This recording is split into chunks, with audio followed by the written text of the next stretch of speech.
both be a 50. Follow radio is 5890 Clarksville. San Jacinto Pacific. Houston, MPS, clear. Loud and clear. Pacific. 4423 live, look at the mobile station. On the intercom. C7?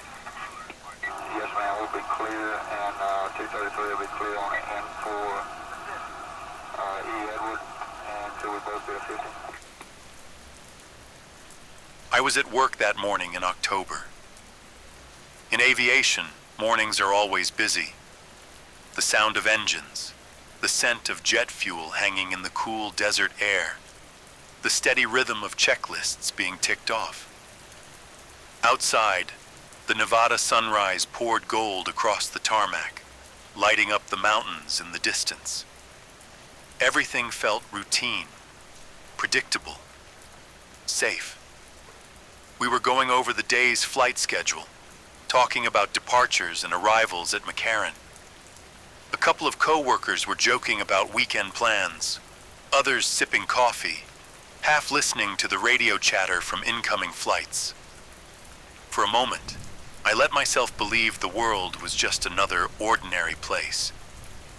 And then, it happened. The monitors in the operations room flickered. First, it was just a glitch, a flash, a quick static buzz. But then, every screen went black. Flight data disappeared, replaced by a blank field and a piercing tone that made my heart race. We looked at each other, confused. The tone cut out, and the emergency alert system logo filled the screen. My skin prickled. All communications are to be suspended. Stand by for official transmission. The voice that followed was steady, almost too steady. This is an emergency message from the United States Strategic Command. Intelligence confirms the outbreak of hostilities between global powers. The city of Las Vegas is considered a potential target for enemy action. Take immediate shelter. This is not a drill. It felt like the room had been drained of oxygen. A few people muttered in disbelief. Others just stared, their eyes wide, hands frozen in mid-motion. My own thoughts were a tangle: disbelief, fear, an urge to run, and the sick weight of knowing there was nowhere truly safe to run to. I glanced toward the large windows. The strip's skyline shimmered in the distance, still bright even in daylight. But the sight didn't comfort me. Not when I realized those towers, those lights, were exactly why we were on that list. Phones started buzzing wildly. Alerts, calls from family, messages that loaded half a sentence before service cut out. Then nothing. No signal. No internet. Our radios auto-switched to the emergency frequency, repeating the same chilling words on a loop. Some people rushed toward the exits, hoping to get home. Others stayed, frozen in place. My mind kept going to my family. Where were they? Were they hearing the same message right now? I stepped outside for just a moment, needing air. The sky was impossibly blue, but there was a heaviness in it, as if even the desert sun couldn't burn through the dread. Sirens wailed in the distance, not the short bursts for accidents or fires, but the long rising cry of civil defense alarms, the kind you hear in old war footage. I realized then that Las Vegas, the city that never sleeps, the city of noise and light, had fallen eerily silent. And in that silence, one truth hit harder than anything else. World War III had just begun, and we were already in its shadow.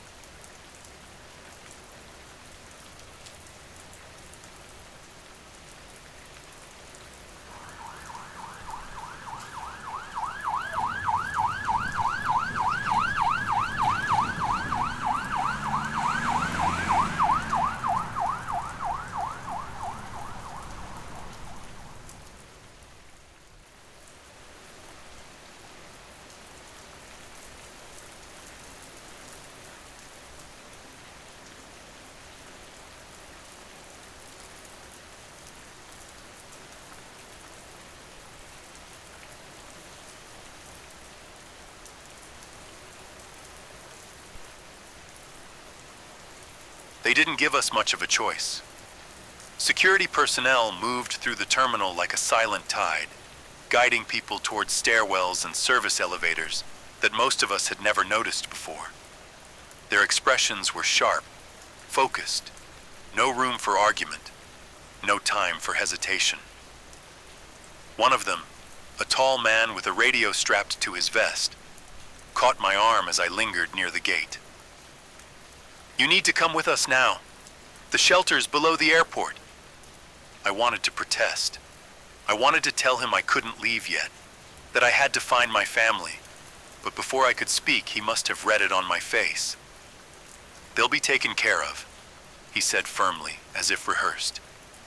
"Evacuation teams are working the strip and the suburbs. If they can't move them out, they'll be sheltered in another secure location underground." I wanted to believe him. I really did. But belief is a fragile thing when you have no way to confirm it.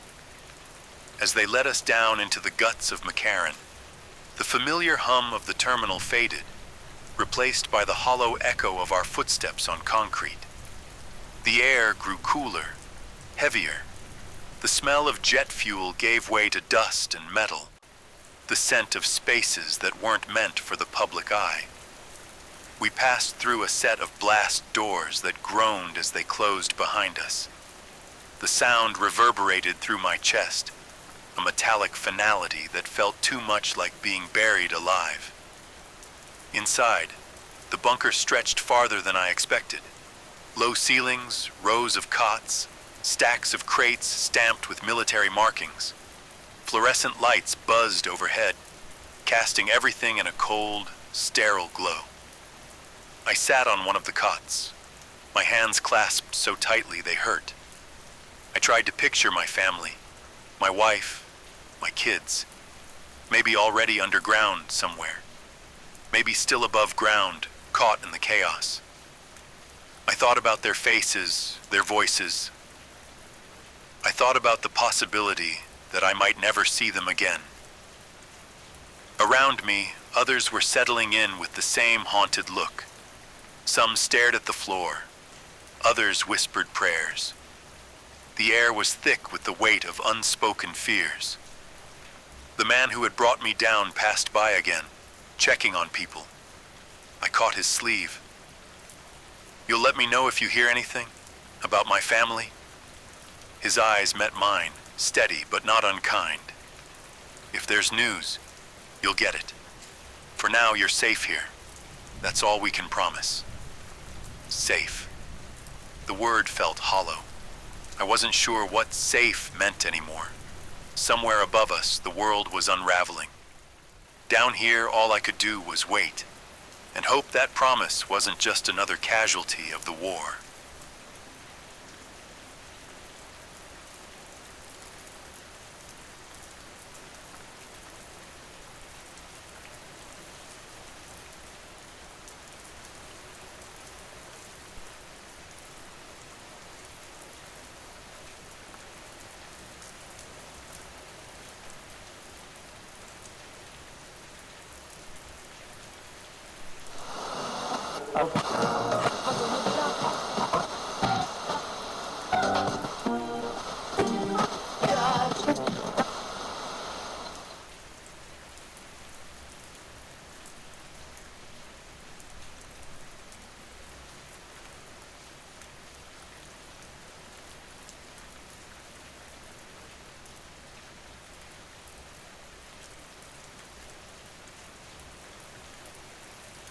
The bunker's stale air felt heavier than ever.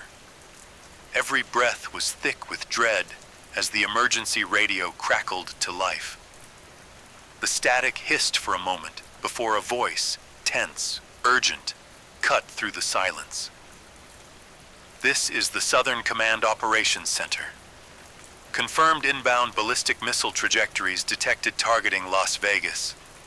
Estimated time to impact, approximately 60 minutes. All personnel are advised to prepare for immediate fallout protocols." A collective hush fell over the room. The words echoed in my mind like thunder. Ballistic missiles. Dozens of them. barreling toward the city I'd just left behind. The voice continued, listing the missile count. More than 30 warheads detected, flying on calculated paths of destruction.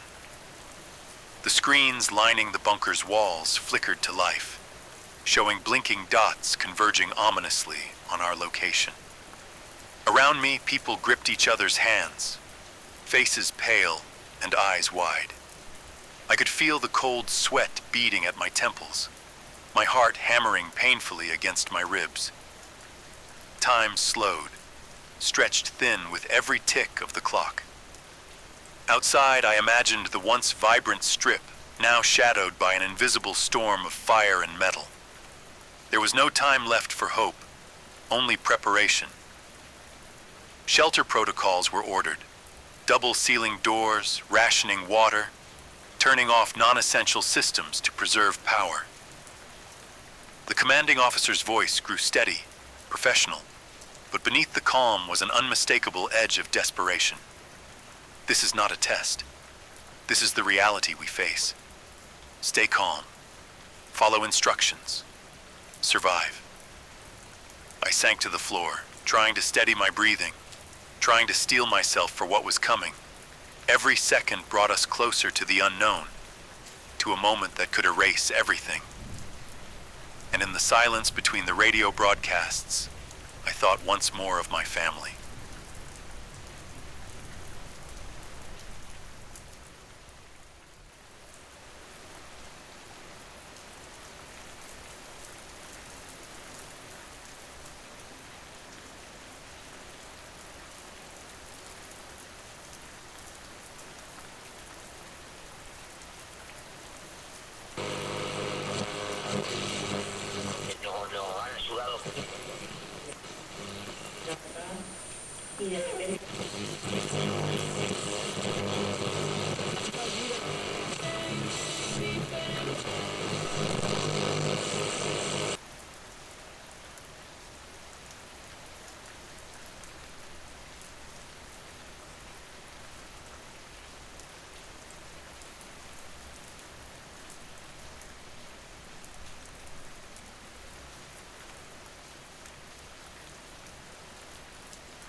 Inside the bunker, the atmosphere was electric with tension.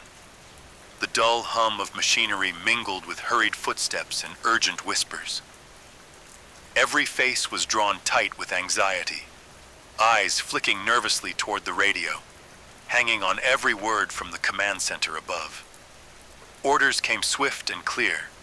Seal all blast doors, double-check air filtration systems, ration water and food supplies, and ensure everyone remained calm but ready.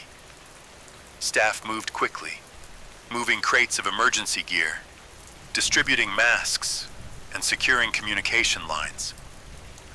The cold concrete walls seemed to close in, amplifying the fear that we were trapped in a steel cage waiting for the inevitable. I caught my reflection in a dark window, pale, wide-eyed, a man clinging to the fragile hope of survival. Above ground, the city was a frantic storm of activity. Military convoys roared down the streets, their headlights slicing through the dust-filled air. Soldiers hurriedly set up mobile missile defense systems, layers of radar and missile interceptors, desperately trying to create a shield over the neon-lit desert oasis. Barricades went up around key infrastructure, power plants, hospitals, communication hubs. Crews scrambled to reinforce buildings with sandbags and steel plates, hoping to blunt the impact of any stray explosions or debris. Emergency sirens wailed continuously, urging civilians to seek shelter immediately.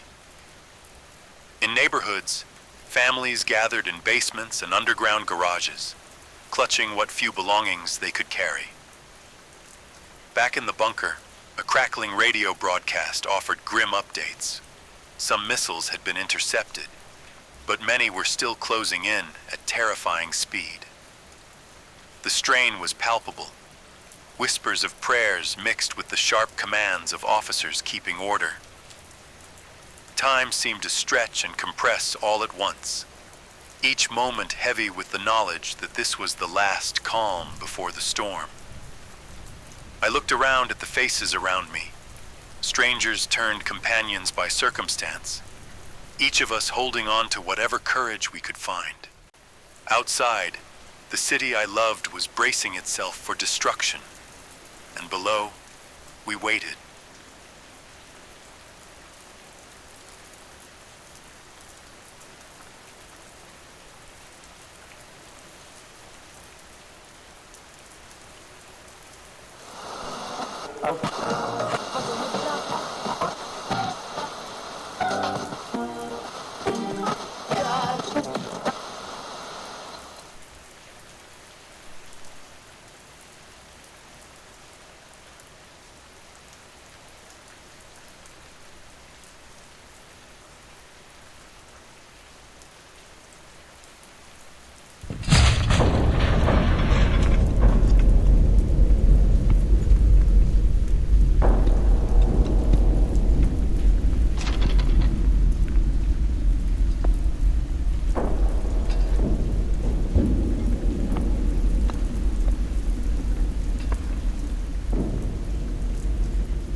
The bunker shook violently, like the earth itself was convulsing beneath us.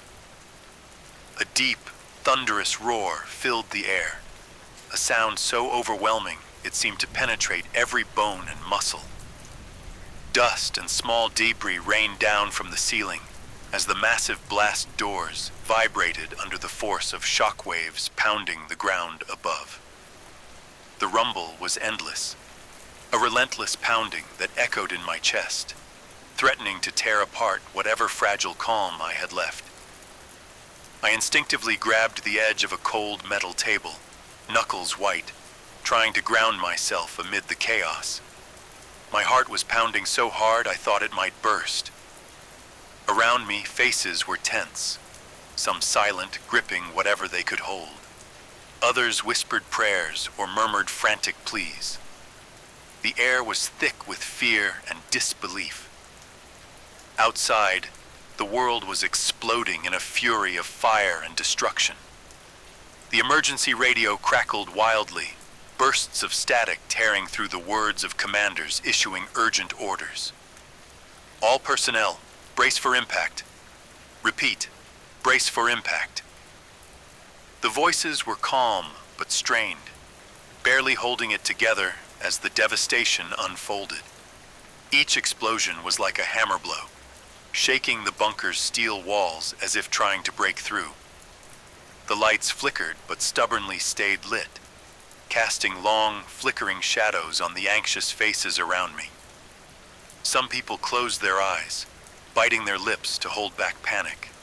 Others stared wide-eyed, frozen in place by the enormity of what was happening. I struggled to slow my breathing, to stay steady, even as every nerve screamed in terror. My mind raced to my family. Where were they? Were they safe? Were they huddled in a basement somewhere, or already sealed inside a bunker like me? The uncertainty was a poison, gnawing at my thoughts. The roar above slowly began to fade, replaced by a haunting silence so thick it felt like the calm before another storm. Then came the muffled sounds, distant crashes as buildings crumbled, the snap and crackle of fires spreading unchecked through the city, the alarms still screaming their desperate warnings. The strip, once alive with neon and music, was now a shattered ghost of its former self. Voices returned on the radio, reporting casualty estimates, damage to infrastructure, and the status of emergency teams moving into action. Miraculously, some missile interceptors had worked, but many had found their targets. Power grids were down, water lines broken, and fires raged in multiple sectors. The city was bleeding, but the fight wasn't over. In that underground room, surrounded by strangers, I felt an unexpected flicker of hope. Despite the destruction, emergency crews were already mobilizing. Communication channels struggled to stay alive. And somewhere in the darkness, humanity was refusing to give in. The war had come home. It was raw, brutal, and terrifyingly real. But beneath that concrete bunker, with only the hum of machinery and crackling radios for company, we were alive. And for now, that was everything.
Two hours after the last explosion, the bunker doors slowly creaked open, flooding the stale underground air with the harsh light of a battered Las Vegas skyline.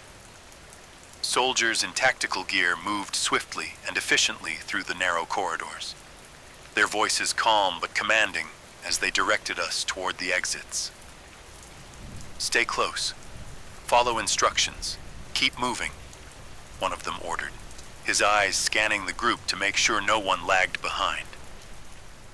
The weight of silence was broken by the steady rhythm of boots on concrete, punctuated by the distant rumble of emergency vehicles and the faint crackle of radios.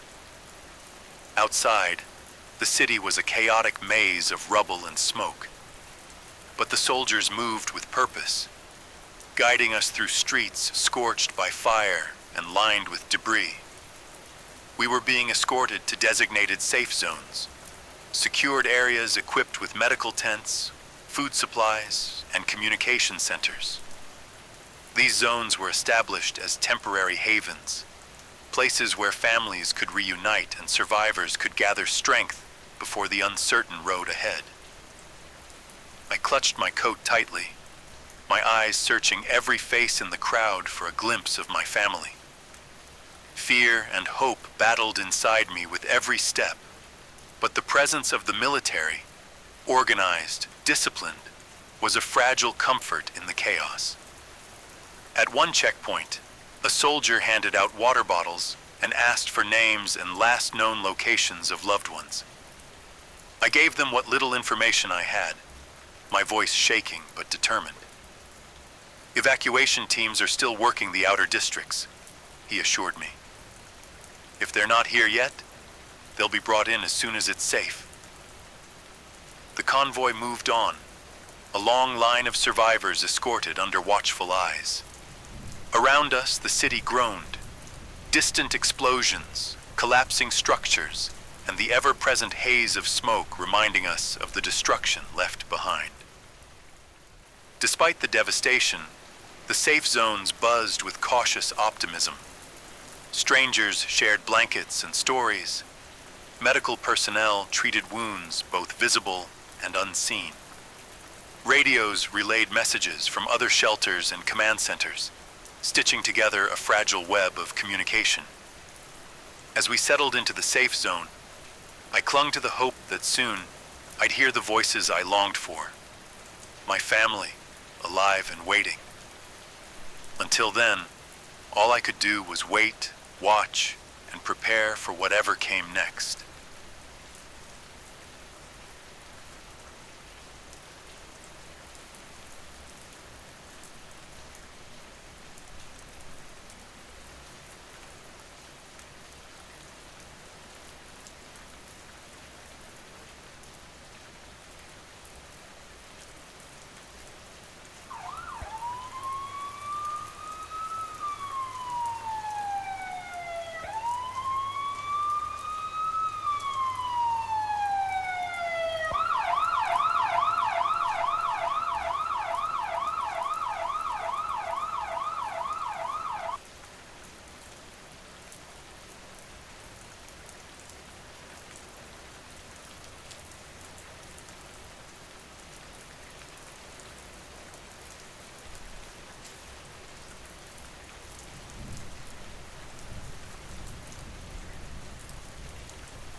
Time dragged on like a slow tide, each minute stretching longer than the last.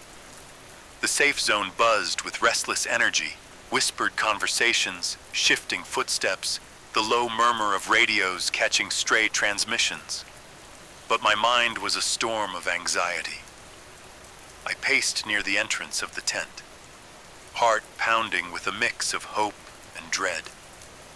Every figure that stepped into the dusty clearing made me hold my breath, only to feel the weight of disappointment when they passed by without recognition.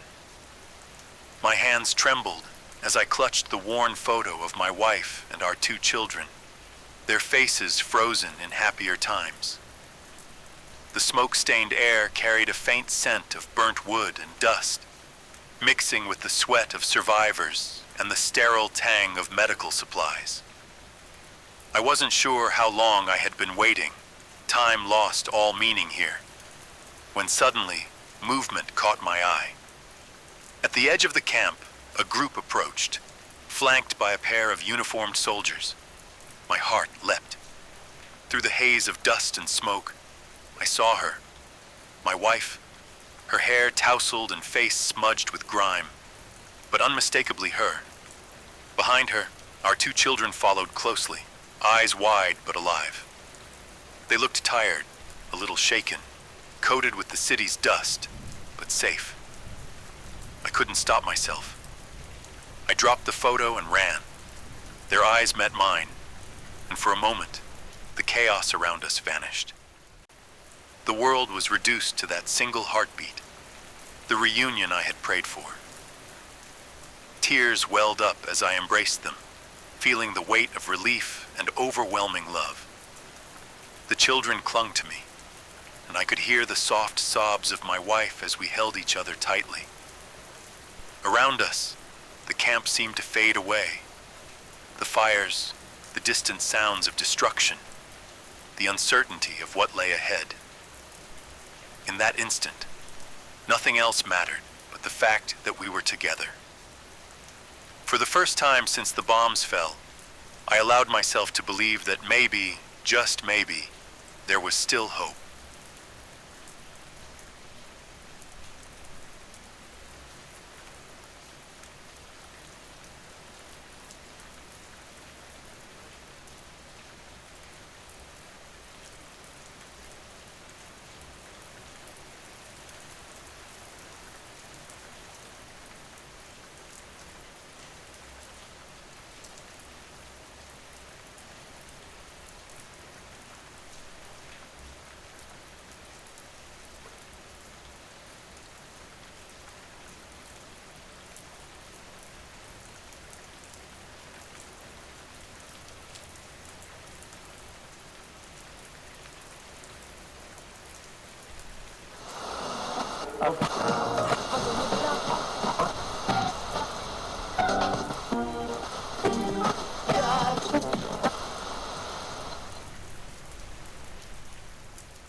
The safe zone fell silent as the emergency broadcast began. The flickering screen in the central tent came alive, displaying the President of the United States, his face grave, eyes steely with resolve. My fellow Americans, his voice rang out, steady and firm. Today our nation faces an unprecedented attack.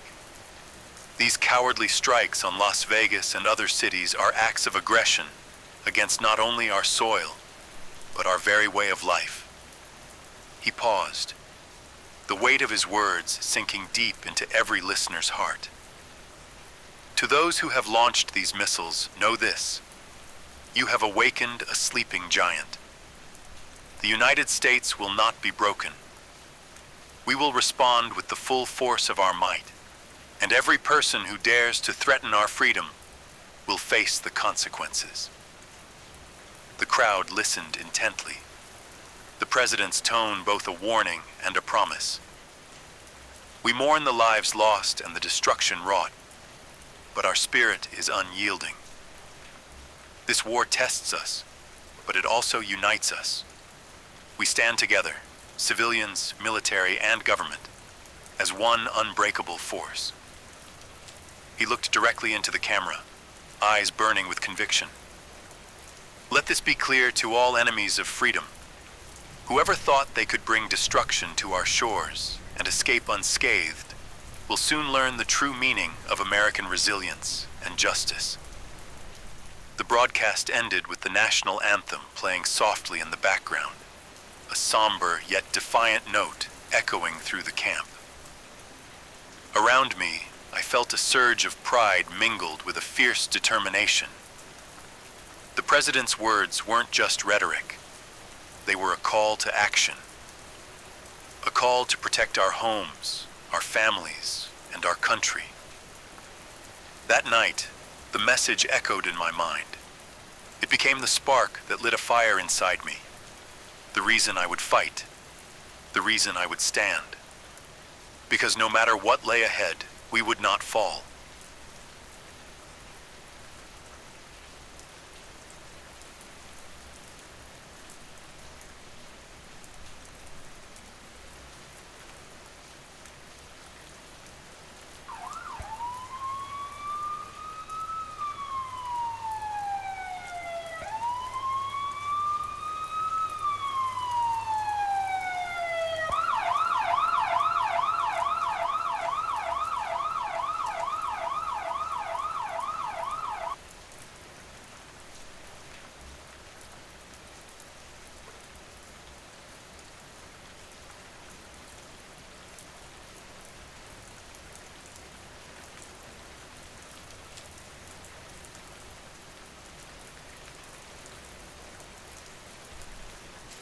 The dawn broke cold and quiet over the battered city. After a restless night filled with swirling thoughts and restless dreams, I made my decision. I couldn't stand idly by while the world around me burned. The destruction, the fear, the endless uncertainty, it all fueled a fire within me. My skills, years spent as a mechanic working with helicopters and military aircraft, weren't just knowledge to be buried beneath rubble. They were a weapon, a way to fight back and protect what remained of my world. By morning, I found myself standing again in the recruitment tent, the scent of diesel and sweat hanging in the air. The faces around me were grim but determined, strangers brought together by a shared purpose. When it was my turn, I spoke clearly, explaining my background. The years I had spent maintaining drones, helicopters, and fighter jets. The recruiter listened intently, nodding with appreciation. "We need people like you," he said. "Every aircraft that stays operational is a lifeline. Your skills will make a difference." Signing the papers felt like a crossing of a threshold. No turning back now. Fear mingled with a growing resolve. A commitment to stand and fight. Not just for myself, but for my family, my city, and my country. As I left the tent, the weight of the uniform waiting for me felt both heavy and empowering. I was no longer just a survivor of the attack. I was becoming part of the response, part of the defense. That morning, the first steps of a new chapter began. One where every wrench turned and every engine started could be a step closer to survival.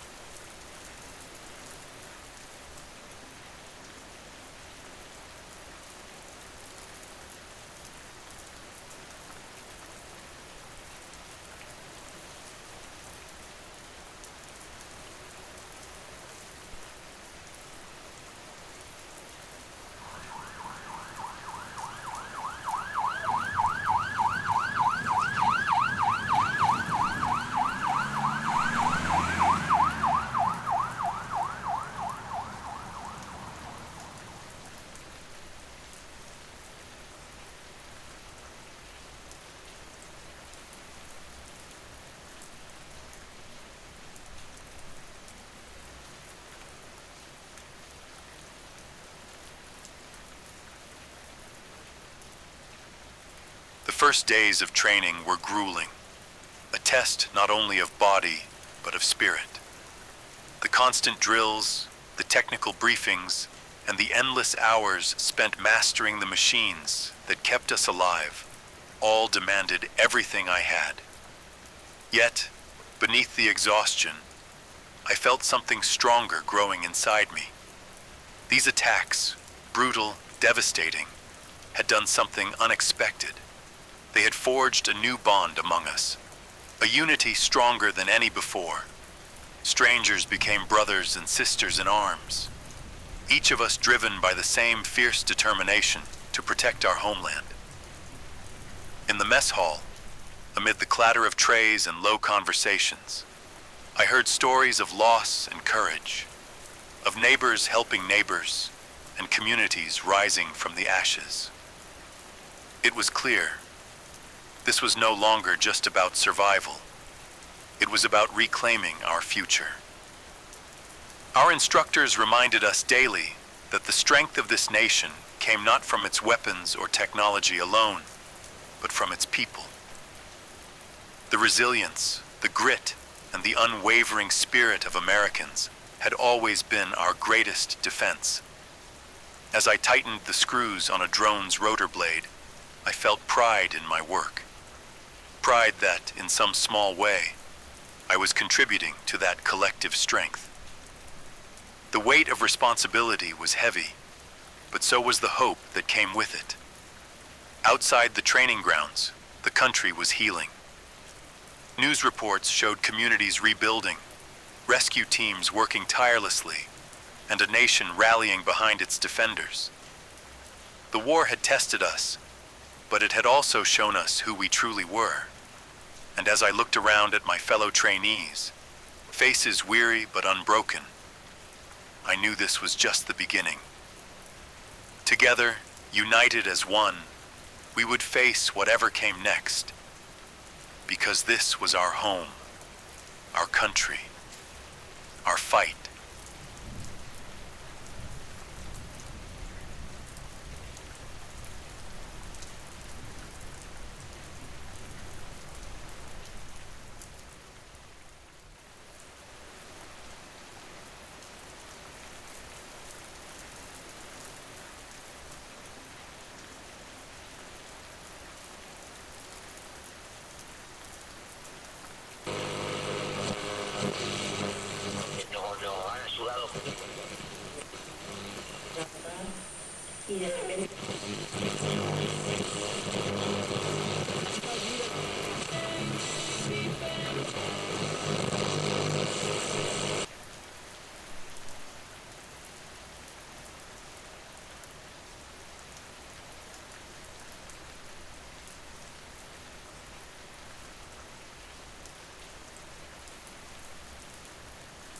The air was thick with anticipation, heavy as the night pressed down on the battered landscape. Across the nation, people waited.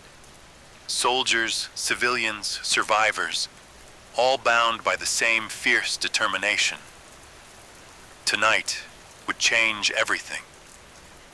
The emergency broadcast crackled through every radio, every screen, every speaker still standing amidst the ruins. The president appeared once more, his face lined with fatigue but eyes blazing with resolve. My fellow Americans and citizens of the world, his voice echoed, steady and unyielding. After the cowardly attacks that sought to shatter our spirit, the United States stands ready to deliver a response unlike any in history. He paused, letting the weight of his words settle like a storm on every listener's soul. In the coming hours, our forces will launch the largest coordinated strike ever undertaken on this planet. This is not just a retaliation, it is a declaration. A declaration that any who threaten the freedom and safety of our people will face total and irrevocable defeat. The broadcast showed glimpses of fleets assembling, aircraft carriers slicing through dark oceans, squadrons of drones humming to life, missile silos primed and ready. This is the moment our enemies will understand the true meaning of American resolve. Those who believed they could bring destruction upon us and escape unscathed will be erased from the map. He looked directly into the camera, voice ringing with unshakable conviction. To every American, hold fast. To every ally, stand with us. To those who dare threaten peace, your time is over. The broadcast ended, leaving a charged silence across the land. Around me, I felt the same storm of emotions: fear, pride, hope, and a burning determination to stand firm in the face of darkness. As the clock ticked toward the strike, I knew this was more than a battle. It was a turning point for humanity, a moment where we would either fall or rise together. And whatever happened, one truth was clear. America would not go quietly into the night. We would fight, we would endure, and we would prevail. Tonight, the world would witness the strength of a nation united, a final stand that would echo through history.